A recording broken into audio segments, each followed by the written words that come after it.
नमस्कार मित्रों, अपने इस भगवत गीता की सीरीज में पिछले अध्याय 3 के कर्मयोग में जाना कि अर्जुन युद्ध भूमि में खड़ा है, परंतु उसका मन भीतर से टूट चुका है। वह अपने ही लोगों को सामने देखकर अपने शस्त्र नीचे डाल चुका है।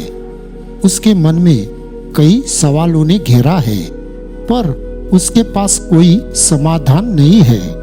तभी भगवान श्री कृष्ण अर्जुन की भावनाओं को समझते हैं। वह अर्जुन को कहते हैं कि इस जीवन में कर्म करना ही बड़ा धर्म है।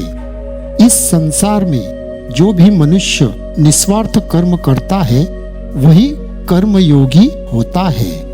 तो पिछले अध्याय कर्मयोग से भगवान श्री कृष्ण हमें यही बताते हैं कि सिर्फ कर्म करो।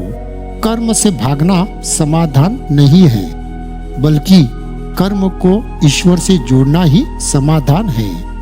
मित्रों, आज इस संसार में मनुष्य काम, रिश्ते, नाते, जमीन, जायदाद में ही उलझा रहता है।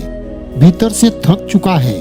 नौकरी है पर सुकून नहीं, रिश्ते है पर अपनापन नहीं, मेहनत है पर संतोष नहीं।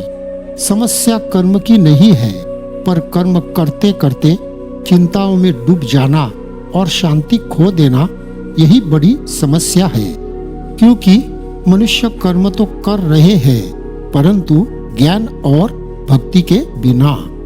इसीलिए हर इंसान इन सभी परिणामों से डरा हुआ है।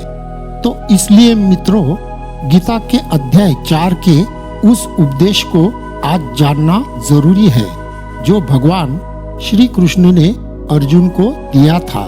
पर यह उपदेश सिर्फ अर्जुन के लिए नहीं है। यह उपदेश आज भी इस संसार में हर सामान्य मनुष्य को जीना सिखाता है। तो मित्रों, अब हम पहुंचते हैं चौथे अध्याय ज्ञान कर्म संन्यास योग में, जहां भगवान श्री कृष्ण अर्जुन को केवल समझाते नहीं बल्कि भीतर से जगा देते हैं। यह अध्याय कहता है, अर्जुन, तू कर्म छोड़ने की बात कर रहा है, पर समस्या कर्म नहीं है। समस्या है कर्म के पीछे छिपा अहंकार और अज्ञान। श्री कृष्ण मुस्कुराकर कहते हैं, अर्जुन, यह ज्ञान नया नहीं है। मैंने यह ज्ञान सूर्य को दिया, सूर्य ने मनु को और मनु ने इक्ष्वाकु को दिया था। यह सुनकर अर्जुन चकित हो जाता है, प्रभु, आप तो मेरे सामने हैं, फिर यह प्राचीन ज्ञान कैसे? तब श्री कृष्ण का वाक्य अमृत बनकर गिरता है, अर्जुन, मेरे और तेरे अनेक जन्म हो चुके हैं। तुझे याद नहीं, पर मुझे सब स्मरण है। यह गीता हमें सिखाती है, ईश्वर समय से परे है और ज्ञान भी समय का बंधन नहीं मानता। जब जब यह ज्ञान लुप्त होने लगता है और अधर्म बढ़ने लगता है, तब भगवान स्वयं अवतार लेते हैं। यह बात केवल इतिहास नहीं, बल्कि आज के जीवन से भी जुड़ी है। जब हमारे जीवन में भ्रम, निराशा और अन्याय बढ़ जाता है, तब भीतर की अंतरात्मा हमें सही राह दिखाने आती है। वही ईश्वर का अवतार है। भक्तों, यह केवल द्वापर युग की बात नहीं है।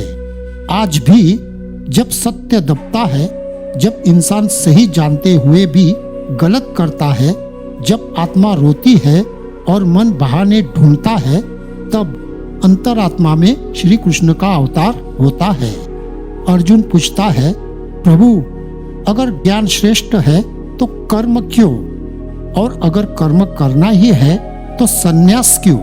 श्री कृष्ण मुस्कुराकर कहते हैं, कर्म को समझना आसान नहीं है। कुछ कर्म दिखने में अच्छे होते हैं पर बंधन पैदा करते हैं, और कुछ कर्म दिखने में साधारण होते हैं पर वे मुक्त कर देते हैं। एक डॉक्टर अगर केवल पैसे के लिए इलाज करे तो वह कर्म होते हुए भी बंधन है।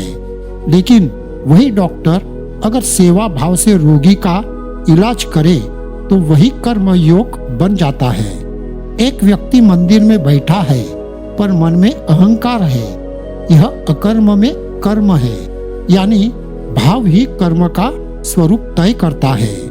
निष्काम कर्म जीवन की सबसे बड़ी कुंजी है। इस अध्याय का हृदय है निष्काम कर्म। श्री कृष्ण कहते हैं, फल की इच्छा त्याग कर कर्म कर। यह त्याग भागने का नहीं, यह अर्पण का त्याग है। यह सुनने में सरल लगता है, लेकिन जीवन में इसे अपनाना कठिन है। जैसे माँ बच्चे के लिए खाना बनाती है, उसे कोई पुरस्कार नहीं चाहिए, फिर भी वही कर्म सबसे पवित्र है। गीता कहती है, जहाँ प्रेम है वहाँ कर्म बंधन नहीं बनता। श्री कृष्ण कहते हैं, ज्ञान की अग्नि में सारे कर्म भस्म हो जाते हैं। सच्चा ज्ञान अग्नि की तरह होता है, जिसमें पुराने पाप, पछतावे और गलतियां जलकर भस्म हो जाती है। जैसे अंधेरे कमरे में दीपक जलते ही अंधेरा अपने आप मिट जाता है, वैसे ही ज्ञान आते ही अज्ञान समाप्त हो जाता है। जब हमें यह समझ आ जाती है कि मैं आत्मा हूँ, केवल शरीर नहीं, तब दुख हमें बांध नहीं पाता। यह ज्ञान किताबों का नहीं, यह अनुभव का ज्ञान है। इस अध्याय में श्री कृष्ण चेतावनी भी देते हैं, जो व्यक्ति संदेह में डूबा रहता है वह न इस लोक में सुख पाता है और न परलोक में। भक्तों, आज का मनुष्य भी संशय में जी रहा है, करूं या ना करूं, सही है या गलत है।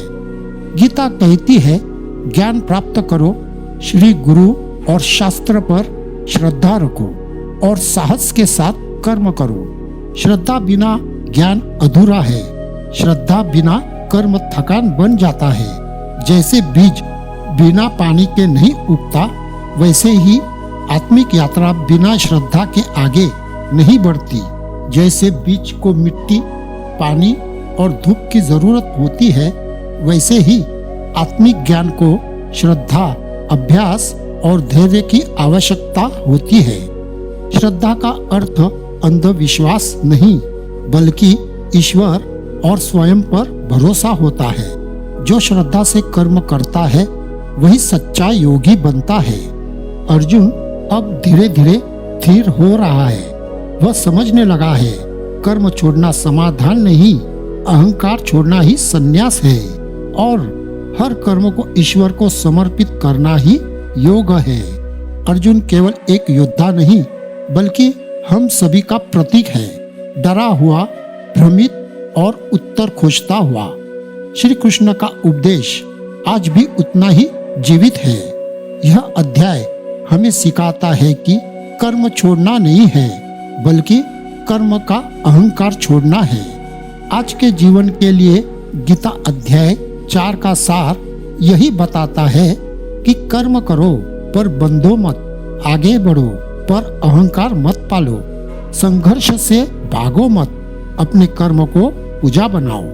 जब ज्ञान दीप बन जाए और कर्म भक्ति बन जाए, तब जीवन युद्ध नहीं रहता, वह श्री कृष्ण की लीला बन जाता है।